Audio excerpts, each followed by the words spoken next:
নমস্কাৰ, মই আছোঁ আপোনালোকৰ ডিজিটেল মিত্ৰ। ভেকেঞ্চি ওলাইছে IIT গুৱাহাটীত। পোষ্টটোৰ নাম হৈছে জুনিয়ৰ এছিষ্টেণ্ট পোষ্ট।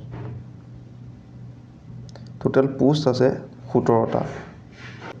আনৰিজাৰ্ভ কেটেগৰীৰ কাৰণে আছে 4টা, SCৰ কাৰণে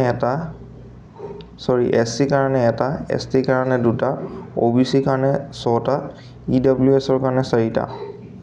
পে স্কেলটো হ'ব 7 পে কমিশ্যনৰ আণ্ডাৰত।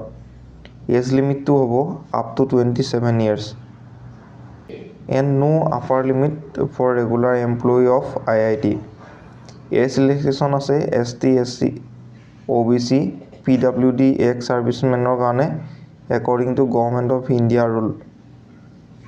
মানে ST, SCৰ কাৰণে হ'ব 5 বছৰ, OBCৰ কাৰণে হ'ব 3 বছৰ। এডুকেশ্যন কোৱালিফিকেশ্যন হ'ব bachelor degree with knowledge of computer office application. মানে MS অফিচটো জানিব লাগিব কম্পিউটাৰ, মানে মিনিমাম আপোনাৰ DCA চাৰ্টিফিকেট থাকিব লাগিব। এপ্লিকেশ্যন ফিজসমূহ হৈছে এনেধৰণৰ: আনৰিজাৰ্ভ আৰু OBCৰ কাৰণে 500, ST, SC, women applicant and PWD এপ্লিকেণ্টৰ কাৰণে কোনো এপ্লিকেশ্যন ফি নাই। এপ্লিকেশ্যনৰ ষ্টাৰ্ট ডেট হৈছে 13 ডিচেম্বৰৰ পৰা আৰু লাষ্ট ডেট হ'ব 13 জানুৱাৰীলৈকে। গতিকে যিসকলে এপ্লাই কৰিম বুলি ভাবিছে এই পোষ্টটোত, তেওঁলোকে মই ভিডিঅ'ৰ ডেছক্ৰিপশ্যনত এটা লিংক দি থ'ম, লিংকটোত ক্লিক কৰি এপ্লাই কৰিব পাৰিব।